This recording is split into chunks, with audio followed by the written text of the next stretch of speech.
আজকের ভিডিওটিতে পুঞ্জিত ক্ষয় বা মাস ওয়াস্টিং সম্পর্কে আলোচনা করব। শুরুতে আমরা পুঞ্জিত ক্ষয় কাকে বলে সেটি জানব। পুঞ্জিত ক্ষয় কাকে বলে এটি জানার আগে আমাদের এই পুঞ্জিত স্খলন ব্যাপারটা সম্পর্কে একটু জানতে হবে। তো পুঞ্জিত স্খলন বলতে কি বোঝায়?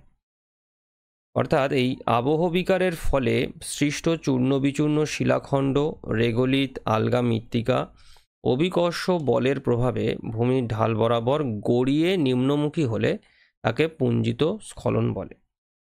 আর আমরা সবাই জানি যে আবহবিকার কাকে বলে, অর্থাৎ আবহাওয়ার বিভিন্ন উপাদানগুলির দ্বারা যখন ভূপৃষ্ঠস্থ শিলা চূর্ণ বিচূর্ণ এবং বিয়োজিত হয় তাকে আবহবিকার বলে। আর এই আবহবিকারের ফলেতে কি হয় না, এই চূর্ণ বিচূর্ণ শিলাখণ্ড তৈরি হয়, আর তৈরি হয় রেগলিত, যা কিনা মৃত্তিকার সৃষ্টির যে প্রাথমিক যে উপাদান সেইটি। আর এই আলগা মৃত্তিকা, অর্থাৎ এই তিনটে যে প্রধান যে উপাদান আছে, এই চূর্ণ বিচূর্ণকৃত শিলা, রেগলিত আর আলগা বা ঝুড়ো যে মাটি সেইটা। তো এই যে তিনটে জিনিস যখন এই অভিকর্ষ বলের প্রভাবে ভূমির ঢাল বরাবর, ভূমির যে প্রাথমিক যে ঢাল আছে সেই ঢাল বরাবর যখন গড়িয়ে নিচের দিকে নামে, মানে উচ্চ ঢাল থেকে নিচু ঢালের দিকে যখন নিম্নমুখী হয়, গোড়াতে থাকে, তখন সেটাকে বলা হয় হচ্ছে পুঞ্জিত স্খলন। এবারেতে এই যে পুঞ্জিত ক্ষয়, অর্থাৎ এই ব্যাপারটা কি? এই পুঞ্জিত ক্ষয় হচ্ছে এই পুঞ্জিত স্খলনের পরের অবস্থাটাতে। অর্থাৎ পুঞ্জিত ক্ষয় হতে গেলে আগে পুঞ্জিত স্খলন হতে হবে, না হলে ক্ষয়টা হবে না। তো এটা কি?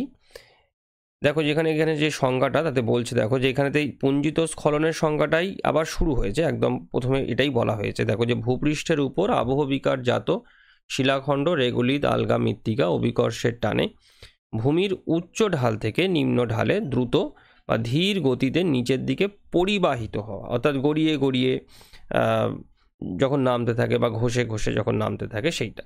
আর এই পরিবহনের সময়, অর্থাৎ যখন এই পুঞ্জিত স্খলনের যখন হচ্ছে, সেই পুঞ্জিত স্খলন হওয়ার সময়তে যখন এই চূর্ণ বিচূর্ণ শিলা, রেগলিত, মাটি এগুলো যখন এই ঢাল বরাবর যখন নামছে, যে পরিবাহিত যেটা হচ্ছে, তখন এই ভূমির ঢাল ও শিলাখণ্ডের সঙ্গে যে ঘর্ষণ হয়, তার ফলে শিলাখণ্ড ও ভূমির ঢাল, বিশেষত পর্বত বা কোনো উচ্চভূমি, মালভূমি, পাহাড় ইত্যাদি যে ঢাল রয়েছে, সেই ঢাল ক্ষয় হয়, মানে সেই গাটা, মানে সেই গাত্রটা ক্ষয় হয়। আর এই পদ্ধতিকে বলা হয় যে পুঞ্জিত ক্ষয়। অর্থাৎ এই পুঞ্জিত স্খলনের ফলেতে যে সমস্ত পদার্থগুলো এই ভূমির স্বাভাবিক যে ঢাল আছে সেই ঢাল বরাবর যখন নামতে থাকে, তখন কি হয়, ওই সমস্ত শিলাখণ্ড, রেগলিত, মাটির সঙ্গে ওই পর্বত বা পাহাড় বা মালভূমির যে ঢাল, সেই ঢালের যে গা, সেই গাতে ঘষা লাগে এবং সেই ঘর্ষণের ফলেতে দেখা যায় যে ক্ষয় হয়, মানে শিলা ক্ষয়প্রাপ্ত হতে থাকে, যেটাকে বলা হয় হচ্ছে পুঞ্জিত ক্ষয়। তাহলে বোঝা গেল পুঞ্জিত ক্ষয় কি। আর এই যে পুঞ্জিত ক্ষয়ের এই যে ব্যাপারটি, এই ব্যাপারটি হচ্ছে ভূবিজ্ঞানী শার্প 1938 সালেতে সবার প্রথমেতে এই ধারণাটি দেন যে এই যে আমাদের যে ভূগোলেতে বা বিশেষ করে এই যে ভূমিরূপ বিদ্যাতে এই পুঞ্জিত ক্ষয় বলে যে একটি প্রক্রিয়া, যেটি ভূমিরূপ সৃষ্টিতে, বিভিন্ন রকম ভূমিরূপ তৈরিতে সাহায্য করে থাকে, সেই ব্যাপারেতে এই বিজ্ঞানী শার্প সবার প্রথম বলে, মানে পুঞ্জিত ক্ষয়ের যে ধারণাটা সেই সম্পর্কে সবার প্রথমেতেই শার্প মহাশয় আমাদেরকে বলেছিলেন। আর একটা বিষয় আছে, এই যে পুঞ্জিত ক্ষয়, এই পুঞ্জিত ক্ষয়ের বিভিন্ন নিয়ন্ত্রক আছে যেগুলো এই পুঞ্জিত ক্ষয়কে নিয়ন্ত্রণ করে, কিন্তু তার মধ্যে সব থেকে যেটা গুরুত্বপূর্ণ সেটা হচ্ছে অভিকর্ষ শক্তি। তা না হলে কিন্তু এই যে পদার্থগুলো, এই শিলাখণ্ড বা রেগলিত, এগুলো ভূমির ঢাল বরাবর গড়িয়ে গড়িয়ে বা ঘষে ঘষে উচ্চ ঢাল থেকে নিচুর দিকে নামবে না। অভিকর্ষ বল এই পদার্থগুলোকে ওপর থেকে নিচে নামতে সাহায্য করে, যে কারণেতে এই পুঞ্জিত ক্ষয়তে সব থেকে বেশি যেটা ভূমিকা নিয়ে থাকে, অন্যান্য যে সমস্ত নিয়ন্ত্রকগুলো রয়েছে তার মধ্যে সব থেকে যেটি ভূমিকা নিয়ে থাকে সেটি হচ্ছে অভিকর্ষ শক্তি বা অভিকর্ষ বল। এবারে এইখানে যে ছবিটি আছে দেখো, এতক্ষণ তো আমরা সংজ্ঞা বিষয়টাকে নিয়ে আলোচনা করলাম। এবারেতে আমরা একটু ছবিটার সাহায্যে আমরা একটু ব্যাপারটাকে বুঝে নিই যে পুঞ্জিত স্খলন বা যে ক্ষয়ের ব্যাপারটা কিভাবে ঘটে। তো দেখো এখানেতে একটা উচ্চভূমি দেখানো হয়েছে, আর এইখানেতে যে শিলাটা রয়েছে সেই শিলাটা আবহবিকারগ্রস্ত হয়ে পড়েছে। আর আমরা জানি যে শিলাতে যখন আবহবিকার হয় তখন সেই শিলা কি হয় না, আরও বেশি চূর্ণ বিচূর্ণ হয়ে পড়ে, আলগা হয়ে যায়, এবং তার যে দৃঢ়তাটা সেইটা অনেকটা কমে যায় যখন শিলা চূর্ণ বিচূর্ণ বা বিয়োজিত হয় আবহবিকারের মাধ্যমে। আর এবারে যদি বৃষ্টিপাত হয়, দেখো এইখানেতে এই যে বৃষ্টি কিন্তু একটা মাধ্যম যেটা পুঞ্জিত ক্ষয়কে ত্বরান্বিত করে, বা এই যে পুঞ্জিত স্খলন যেটা ঘটে সেই স্খলনকে ত্বরান্বিত করে, হতে সাহায্য করে। তো এবারেতে এইখানেতে যখন বৃষ্টি হচ্ছে, অলরেডি তো এখানকার এই যে শিলাটি আছে সেটি আবহবিকারের মাধ্যমে তো দুর্বল হয়ে পড়েছে।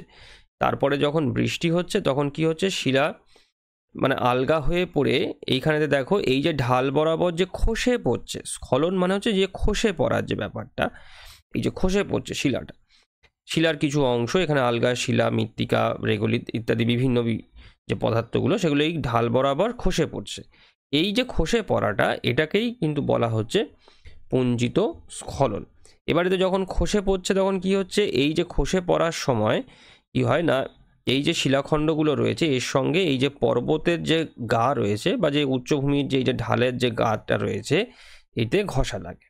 যে ঘষা লাগার কারণেতেই এখানেতে ক্ষয় হয়, যেটাকেই আমরা বলি হচ্ছে পুঞ্জিত ক্ষয়। মানে পুঞ্জিত ক্ষয় হতে গেলে কিন্তু সবার আগে পুঞ্জিত স্খলন হতে হবে, পদার্থটা আগে খসে পড়তে হবে উচ্চ ঢাল থেকে নিচু ঢালের দিকে, এবং সেই খসে পড়ার সময় যে ঘষাটা লাগবে সেই ঘষাতেই হচ্ছে এইখানকার এই যে গা রয়েছে সেইটা ক্ষয়প্রাপ্ত হবে। তাহলে বোঝা গেল ব্যাপারটা কি? আচ্ছা, এবারেতে আমরা এই যে পুঞ্জিত ক্ষয়ের যে নিয়ন্ত্রকগুলো আছে, অর্থাৎ কি কি প্রধান নিয়ন্ত্রক আছে যেটা এই পুঞ্জিত ক্ষয়কে নিয়ন্ত্রিত করে। তো দুটো ভাগে ভাগ করা হয়, একটা হচ্ছে প্রত্যক্ষ নিয়ন্ত্রক আর একটা পরোক্ষ নিয়ন্ত্রক। তো প্রথমে আমরা প্রত্যক্ষ যে নিয়ন্ত্রকগুলো আছে যেগুলো সরাসরি পুঞ্জিত ক্ষয়কে নিয়ন্ত্রণ করে সেগুলোকে নিয়ে আলোচনা করব। তো প্রথমেই বললাম অভিকর্ষ বল। অভিকর্ষ বল হচ্ছে পুঞ্জিত ক্ষয়ের অন্যতম প্রধান একটি নিয়ন্ত্রক। তারপরেতে ভূমির ঢাল আছে, যে প্রাকৃতিক এবং মনুষ্য সৃষ্ট কারণে ভূমির ঢাল যদি বেড়ে যায় তাহলে পুঞ্জিত ক্ষয়ের পরিমাণও বৃদ্ধি পায়। মানে ঢাল যত খাড়া হবে, ঢালের পরিমাণ যত বৃদ্ধি পাবে তত পুঞ্জিত ক্ষয়ের পরিমাণটাও বৃদ্ধি পাবে।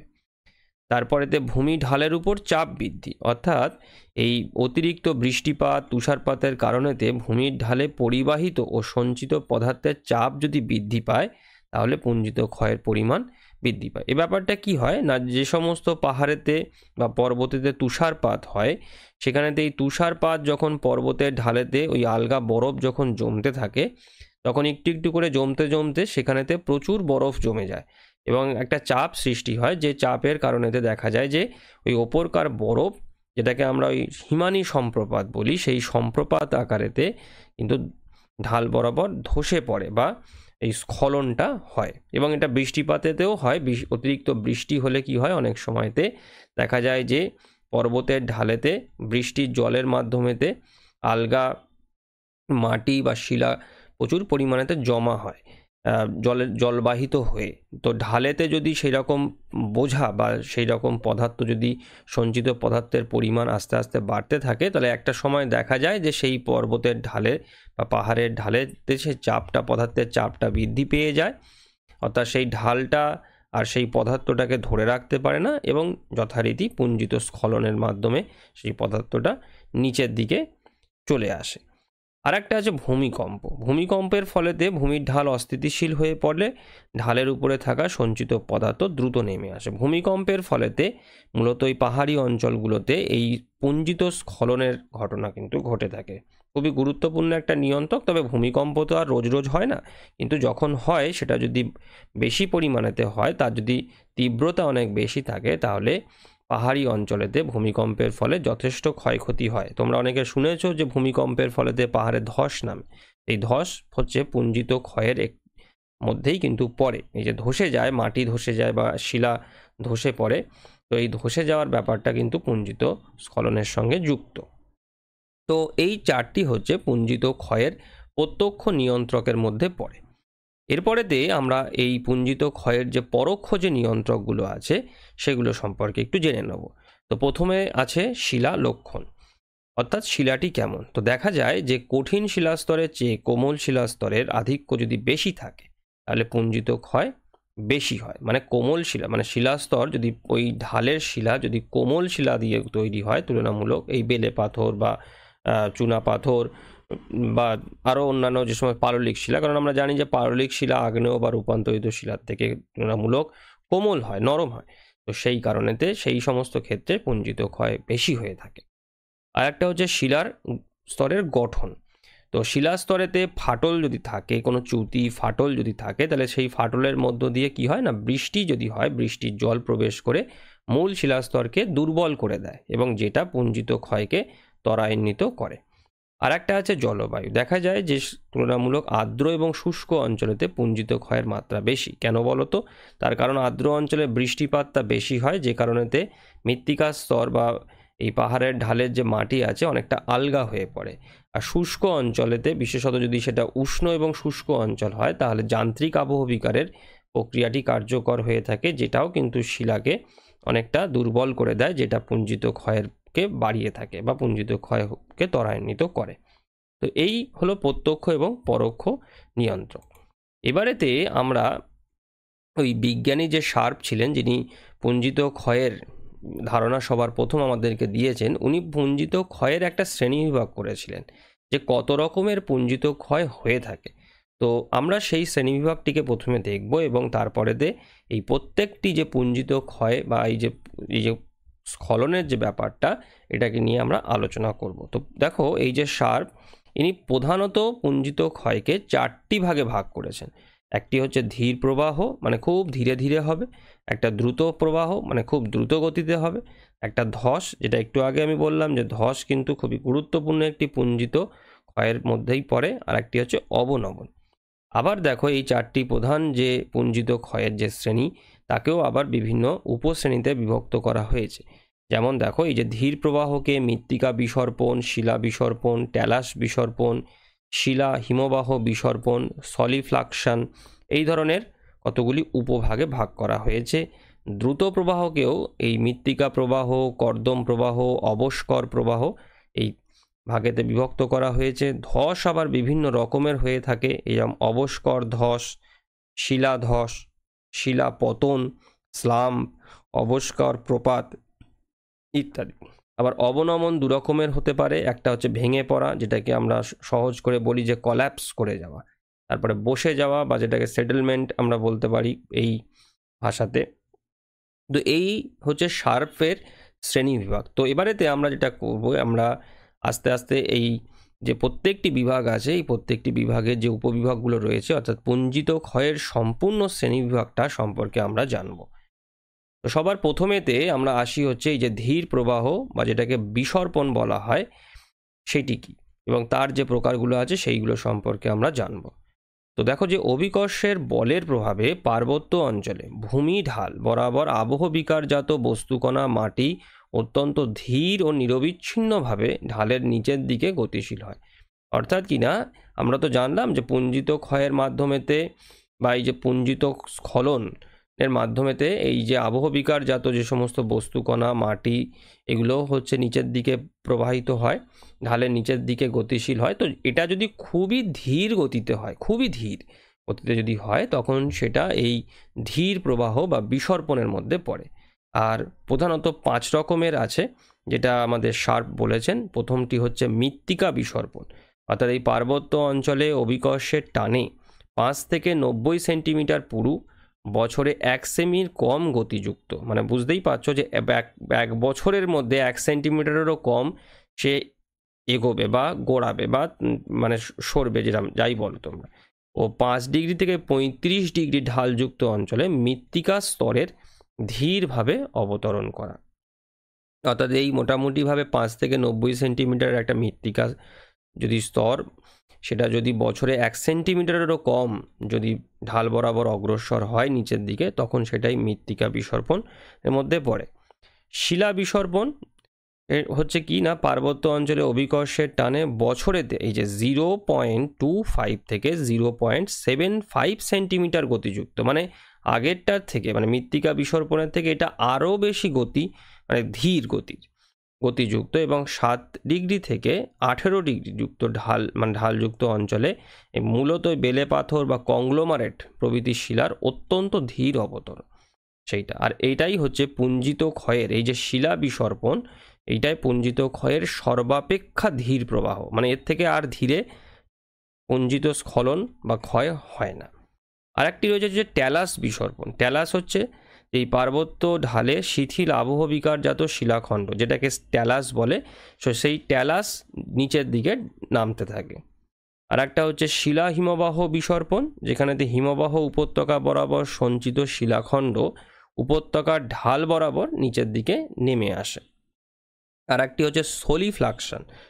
তো এটা হচ্ছে যে উচ্চ অক্ষাংশ বলতে যে সমস্ত জায়গাতে বরফ জমে থাকে, বিশেষত উচ্চ পার্বত্য অঞ্চল বা আমাদের পৃথিবীর যে উচ্চ অক্ষাংশে যে সমস্ত জায়গা যেখানেতে বরফ জমে থাকতে হবে, তো সেই জল এবং বরফ দ্বারা সিক্ত, অর্থাৎ জলটা হচ্ছে এই বরফের মাধ্যমেতেই, মানে বরফ থাকতে হবে, সেই বরফটা গলে যখন জল হবে, তো সেই দ্বারা সিক্ত মৃত্তিকা, মানে বরফ এবং জল দ্বারা যে ভিজে যে মাটি, সেইটা যখন ভূমির ঢাল বরাবর মাধ্যাকর্ষণের টানে নিচের দিকে যখন অবতরণ করে বা অগ্রসর হয় ঢাল বরাবর, তখন সেটাকে সলিফ্লাকশন বলা হয়ে থাকে। তো এই 5টি হচ্ছে এই ধীর প্রবাহ। এরপরে আমরা দ্রুত প্রবাহর ব্যাপারটা জানবো। তো এটা কি না, এই যে ভূমির ঢাল বরাবর বিভিন্ন পদার্থ, মানে আবহবিকারজাত বিভিন্ন যে পদার্থ, সেই পদার্থ যখন দ্রুত গতিতে নিচের দিকে নামে, দ্রুত গতি মানে ধীর গতির থেকে আরেকটু বেশি তাড়াতাড়ি যখন নামে, তখন সেটাই দ্রুত প্রবাহের পুঞ্জিত ক্ষয়ের মধ্যে পড়ে। তো এর প্রকারভেদ 3 রকমের। একটা হচ্ছে মৃত্তিকা প্রবাহ, অর্থাৎ জলসিক্ত মৃত্তিকা দ্রুত গতিতে নেমে আসে, জলের সঙ্গে মৃত্তিকা গুলে, মানে ওই সেই একটা যদি নেমে আসে তখন সেইটা। কর্দম প্রবাহ সূক্ষ্ম দানার, মানে মৃত্তিকার সূক্ষ্ম দানা, যেটাকে আমরা কাদা বলি, তো সেইটা যখন মৃত্তিকা জলের দ্বারা পরিপৃক্ত হয়ে যখন তরল হিসেবে, মানে একদম গুলে জলের সঙ্গে সেই তরল কাদা হয়ে যায়, দেখা না ব্যাপারটা, যে একদম সেই তরল কাদার মতন, মানে সেই রকমভাবে যদি ঢাল বরাবর নিচের দিকে নেমে আসে, তখন সেটা কর্দম প্রবাহ বলছে, মানে কাদা গোলা জল পরিষ্কার বলতে গেলে। আর একটা হচ্ছে অবস্কর প্রবাহ। অবস্কর হচ্ছে পাহাড়ের ঢালের খাড়া ঢালে শিলাখণ্ডের নিচের দিকে নেমে আসে। এই অবস্কর ব্যাপারটা, যেটাকে ইংরেজিতে ডেব্রিস বলে, ডেব্রিস হচ্ছে অ্যাকচুয়ালি হচ্ছে শিলাখণ্ড, চূর্ণ বিচূর্ণকৃত যে সমস্ত শিলাখণ্ড আছে তার মধ্যে, যেগুলোকে ডেব্রিস বলছি আমরা, ভাঙা যে সমস্ত জিনিসগুলো থাকছে, তো সেই শিলাখণ্ড, মানে ভাঙা পাথরের যে টুকরোগুলো, সেইগুলো যখন পর্বতের খাড়া ঢাল দিয়ে নিচের দিকে যখন নেমে আসে, তখন সেটাকেই অবস্কর প্রবাহ বা ডেব্রিস ফ্লো বলা হয়ে থাকে। আর এই 3টে কিন্তু খুব দ্রুত হয়, যে কারণেতে এটা দ্রুত প্রবাহের মধ্যে পড়ে। এরপরেতে পুঞ্জিত ক্ষয়ের বা যে পুঞ্জিত স্খলনের খুব ইম্পর্ট্যান্ট যে পার্ট যেটা, সেটা হচ্ছে ধস, যেটাকে স্লাইড বলা হয়। আমরা সাধারণত ল্যান্ডস্লাইড বলি, যেটাকে ভূমিধস বলা হয়ে থাকে, ব্যাপারটা সেটাই। তো দেখো, এই যে ধসটা কি না, পাহাড়ি ঢাল বরাবর পদার্থসমূহের গড়িয়ে অবতরণ করা, অর্থাৎ পাহাড়ের যে খাড়া ঢাল থাকে, সেই ঢালেতে বিভিন্ন কারণেতে দেখা যায় যে বিপুল পরিমাণ শিলা বা মৃত্তিকার একটা বড় অংশ ধসে যায়, মানে একদম ধসে হরকে একেবারে পাহাড়ের নিচের দিকে, ঢাল বরাবর একদম উপর থেকে নিচের দিকে, আর সেটাকে গড়িয়েও মানে বলা যায়, যেরকম বড় কোনো পাথরও থাকে যেগুলো গড়িয়ে গড়িয়ে হচ্ছে ঢাল বরাবর নামতে থাকে। আর এইটা পুঞ্জিত ক্ষয়ের সবচেয়ে দ্রুতগামী প্রবাহ, মানে পুঞ্জিত ক্ষয়ের মধ্যে সবথেকে দ্রুততার সঙ্গেই ধস নামে। আর এই ধস প্রধানত 5 রকমের হয়ে থাকে। একটা হচ্ছে অবস্কর ধস, সেটা হচ্ছে যে উচ্চ পার্বত্য অঞ্চলে শিথিল মৃত্তিকা স্তর ঢাল বেয়ে নিচের দিকে দ্রুত অবতরণ করলে। তারপর শিলাধস, কোনো রকম স্তরায়ন তল বা চ্যুতিতল বরাবর শিলাখণ্ড যখন গড়িয়ে নিচের দিকে অবতরণ যখন করে, তখন সেটাকে বলা হয় শিলাধস। এবার শিলাপতন, কোনো খাড়া ঢাল যেটা থাকে, সেইখানেতে সম্পূর্ণ বা প্রায় সম্পূর্ণ একটি বৃহৎ অংশ, মানে খাড়া ঢালের কোনো একটা বৃহৎ অংশ, বিরাট বড় একটা পাথরের কোনো অংশ যদি নিচের দিকে পড়ে যায়, তখন সেটাকে বলছে শিলাপতন। স্লাম্প হচ্ছে, দেখো, যে নদী বা সমুদ্র তরঙ্গ বা মানবীয় কার্যে ঢালের নিচের অংশ যদি কর্তিত হয়, তাহলে শিলাখণ্ডগুলি ঢাল বরাবর ঘূর্ণায়মান পদ্ধতিতে নেমে আসে। তো তখন সেটাকে বলা হয় হচ্ছে স্লাম। মানে ওপরটার থেকে নিচের দিকেতে দেখা যায় যে কেটে গেছে, মানে কোনোভাবে ক্ষয়ের মাধ্যমেতে হোক, নদী সমুদ্রে ক্ষয়ের মাধ্যমে হোক, বা মানবীয় কোনো কাজের মাধ্যমেতে ক্ষয়ে গেছে বা কাটা হয়েছে। ওই ঢাল বরাবর মানে মৃত্তিকা বা শিলার একটা অংশকে কাটা হয়েছে, তখন দেখা যায় যে ওপরের অংশটা ওরকম ঝুলতে থাকে, বা অনেক সময় দেখা যায় যে হড়কে যায় বা ধসে পড়ে, যেটাকে আমরা সোজা করে বলি। তো সেইটা যখন ওই ঘূর্ণায়মান অবস্থাতে যখন মানে আবর্তিত বা ঘূর্ণায়মানভাবে যখন নেমে আসে ঢাল বরাবর, তখন সেটাকে স্লাম্প বলে। আর একটা হচ্ছে অবস্কর প্রপাত, অর্থাৎ পাহাড়ি ঢালে জলের বৃদ্ধির কারণেতে শিথিল মৃত্তিকা ও শিলাখণ্ড ভিজে অবস্থায় এবং অসংলগ্ন শিলা উপত্যকা বরাবর নেমে আসা। অর্থাৎ জলে ভিজে শিলা এবং মৃত্তিকা যদি এই উচ্চ ঢাল থেকে নিম্ন ঢালেতে মানে পাহাড়ি ঢালের ওপর থেকে নিচের দিকে উপত্যকাতে যদি নেমে আসে, তখন সেটাকে বলা হচ্ছে অবস্কর প্রপাত। এরপরেতে যেটা লাস্ট যেটা আছে সেটা হচ্ছে অবনমন। তো অবনমন হচ্ছে যে ঢালের উপরের মৃত্তিকা প্রস্তরখণ্ড ঢাল বরাবর নিচে গড়িয়ে না গিয়ে নিচের দিকে বসে যায়, মানে যেটাকে বসে যাওয়া আমরা বলি সাধারণত। মানে এখানেতে গড়াবে না, ঢাল বরাবর গড়াবে না, কিন্তু ঢালের কোনো একটা অংশ যদি বসে যায় তখন সেটাকে আমরা বলছি হচ্ছে অবনমন। আর এটা দু রকমের হয়ে থাকে, একটা হচ্ছে কোল্যাপস, যেটা চুনাপাথর এলাকায় যে গুহার যে ছাদ যে ধসে পড়ে, বা খনি অঞ্চলগুলোতে অনেক সময় দেখা যায় যে নিচের থেকে ওই খনিজ পদার্থগুলোকে, এই যে কয়লা খনিতে বিশেষত এটা দেখা যায় যে নিচ থেকে কয়লাগুলোকে বার করে নেওয়ার কারণে তো ওপরের মাটি অংশ একটা বিরাট বড় অংশ ধসে গেল, তো সেইটা আর কি ধসে পড়া যেটা। আবার চুনাপাথরের গুহাতেও এই ব্যাপারটা খুব ঘটে থাকে যে গুহার ছাদ ধসে পড়ে, কারণ ভিতরেতে চুনাপাথর যদি দ্রবীভূত হয়ে যায় তখন দেখা যায় যে সেখানে একটা ফাঁপা হয়ে যায়, সেই জায়গাতে তখন দেখা যায় গুহার ছাদটা ধসে পড়ে। তো সেইটাকে বলা হয় কলাপস করা। আর একটা হচ্ছে সেটেলমেন্ট, এখানেতে কি হয়, ভূগর্ভের প্রবেশ্য শিলা থেকে জল নিষ্কাশিত হয়ে উপরের অংশ ধসে যাওয়া। তো এই হচ্ছে পুঞ্জিত ক্ষয়ের প্রকারভেদ, এত রকমের পুঞ্জিত ক্ষয় হয়ে থাকে। আর এখানেতে দেখো আমি একটা ছবি তোমাদেরকে দিয়েছি, এবং এই ছবিটা দেখলে তোমরা মোটামুটিভাবে বুঝতে পারবে যে এই যে পুঞ্জিত ক্ষয়ের যে প্রকারভেদ যেগুলোকে নিয়ে আলোচনা করলাম সেগুলো কিভাবে ঘটে। এবং তোমাদের যে টেক্সট বুক আছে সেই টেক্সট বুকেতেও খুব সুন্দর করে এই পুঞ্জিত ক্ষয়ের ছবিগুলো দেওয়া আছে। তোমরা যখন এই পুঞ্জিত ক্ষয় যখন পড়বে তখন অবশ্যই এই পুঞ্জিত ক্ষয়ের টাইপগুলো যখন তোমরা পড়বে তখন ছবির সঙ্গে মিলিয়ে নিয়ে তোমরা কিন্তু পড়বে। আচ্ছা, এরপরেতে হচ্ছে সবার শেষেতে আমরা এই যে পুঞ্জিত ক্ষয়ের ফলেতে যে সমস্ত ভূমিরূপগুলো মানে সৃষ্টি হয়ে থাকে সেগুলো সম্পর্কে একটু আলোচনা করি। এখানে একটু বলে রাখি যে পুঞ্জিত ক্ষয়ের মাধ্যমেতে বিভিন্ন রকমের ভূমিরূপ তৈরি হয়ে থাকে। তো আমি এখান থেকে মোটামুটিভাবে 5টি প্রধান ভূমিরূপ আমি নির্বাচন করে তোমাদের সঙ্গে আলোচনা করছি। তোমাদের টেক্সট বুকেতে দেখবে যে আরও বিভিন্ন রকমের ভূমিরূপ আছে, যেগুলো তোমরা একটু পড়ে নিও। আচ্ছা, এখানেতে দেখো প্রথম যে ভূমিরূপটি তৈরি হয় সেটা হচ্ছে ফেলসেন মার। ফেলসেন মারটা কি না, এই যে ট্যালাস বিসর্পণ পদ্ধতিতে পাহাড়ের ঢাল বেয়ে স্ক্রি ও ট্যালাসের সঞ্চয়। অর্থাৎ এই যে দেখবে তোমাদের একটু মনে করে দেখলেই বুঝতে পারবে, সেটা হচ্ছে যে এই যে আবহবিকারের একটা প্রক্রিয়া আছে, যান্ত্রিক আবহবিকারের, যার নাম হচ্ছে তুষার খণ্ডীকরণ। এই তুষার খণ্ডীকরণের ফলে কি হয়, এই পর্বতের উচ্চ ঢালেতে বিভিন্ন শিলাখণ্ড, তীক্ষ্ণ শিলাখণ্ড তৈরি হয়, যেগুলোকে এই ট্যালাস্ক্রি বলে। এবারেতে এই ট্যালাস্ক্রি কি হয়, সৃষ্টি হওয়ার পরেতে পর্বতের ঢাল বরাবর গড়িয়ে গড়িয়ে নিচের দিকে নামতে থাকে, এবং নেমে পর্বতের তুলনামূলকভাবে যে নিচু যে জায়গাটা, উপত্যকার নিচু জায়গাতে এসে এগুলো জমা হয়, পর্বতের পাদদেশীয় অঞ্চলেতে জমা হয়। তো যে জমা হওয়ার ফলেতে যে ভূমিরূপটা তৈরি হয় সেইটাকেই বলা হয় হচ্ছে ফেলসেন মার। এটা সুইডেনের এই অ্যাবিস্কো জাতীয় পার্কে দেখতে পাওয়া যায় এই ধরনের ভূমিরূপ। আর এক ধরনের ভূমিরূপ তৈরি হয় যেটা হচ্ছে খাড়া ভিগু। এটা হচ্ছে যে এই যে পুঞ্জিত ক্ষয়ের ফলে অনেক সময় উঁচু অংশের শিলাস্তর ভূমিধস হিসেবে নিচে নেমে এসে উঁচু পাহাড়ের গায়ে খাড়া ভূভাগ তৈরি করে, যেরকম এই পাকিস্তানের ট্রানগো টাওয়ার। আরেকটি হয় সেটা হচ্ছে এই সলিফ্লাকশন মঞ্চ। এটা কি হয়, দেখো যে মৃদু ঢালযুক্ত স্থানে এই সলিফ্লাকশন প্রবাহিত সঞ্চয়ের ফলেতে সলিফ্লাকশন মঞ্চ তৈরি হয়। যে সলিফ্লাকশন যে প্রক্রিয়া মানে পুঞ্জিত ক্ষয়ের যে টাইপটা নিয়ে আমি বললাম, সেই সলিফ্লাকশনের ফলেতে যে পদার্থগুলো সঞ্চিত হয় সেই সঞ্চয়ের ফলেতে এই সলিফ্লাকশন মঞ্চ তৈরি হয়। মানে পদার্থগুলো সঞ্চিত হয়ে এই মঞ্চের মতন তৈরি করে। তো সেই জন্যে সলিফ্লাকশন মঞ্চ বলে। এটা হচ্ছে এই স্কটল্যান্ডের কাইনগরমে দেখতে পাওয়া যায়। তারপরে দেখো হচ্ছে এই কর্দম প্রবাহ সৃষ্ট খাত, অর্থাৎ যে কর্দম প্রবাহ অর্থাৎ জলে যখন গোলা, যে সূক্ষ্ম মাটি যখন জলে গুলে যায়, যে কাদাটা হয় কাদা, সেই যে কাদার যখন প্রবাহ হয় তখন ওই কাদা যখন যদি পর্বতের কোনো ঢালের সুনির্দিষ্ট খাত বরাবর যদি প্রবাহিত হয়, তাহলে সেই খাত আরও বেশি গভীর চওড়া হয়ে যায়। তো যেটাকে এই কর্দম প্রবাহ সৃষ্ট খাত বলে, যেটা এই আফ্রিকার কিলিমাঞ্জারো পর্বতেতে দেখা যায়, কারণ কিলিমাঞ্জারো পর্বতে এই কর্দম প্রবাহ এটা প্রায় সময়তে হয়ে থাকে।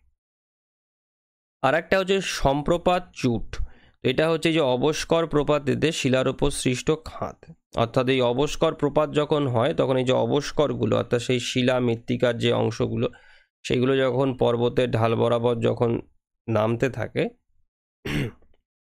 তখন খাত তৈরি হয়, যেটাকেই এই সম্প্রপাত চুট বলে, যেটা এই ক্যালিফোর্নিয়ার এই ম্যামথ পর্বতেতে দেখতে পাওয়া যায়। তো এই হচ্ছে আমাদের পুঞ্জিত ক্ষয়ের সামগ্রিকভাবে একটি আলোচনা। আমি আশা রাখি যে এইটার মাধ্যমেতে তোমরা পুঞ্জিত ক্ষয় কাকে বলে এবং কত রকমের পুঞ্জিত ক্ষয় হয় এবং ভূমিরূপ সৃষ্টিতে পুঞ্জিত ক্ষয়ের যে ভূমিকাটি সেটি তোমরা বুঝতে পেরেছো। তো আজকের ভিডিওটি আমি এখানেতেই শেষ করলাম। সবাই ভালো থেকো। Thank you.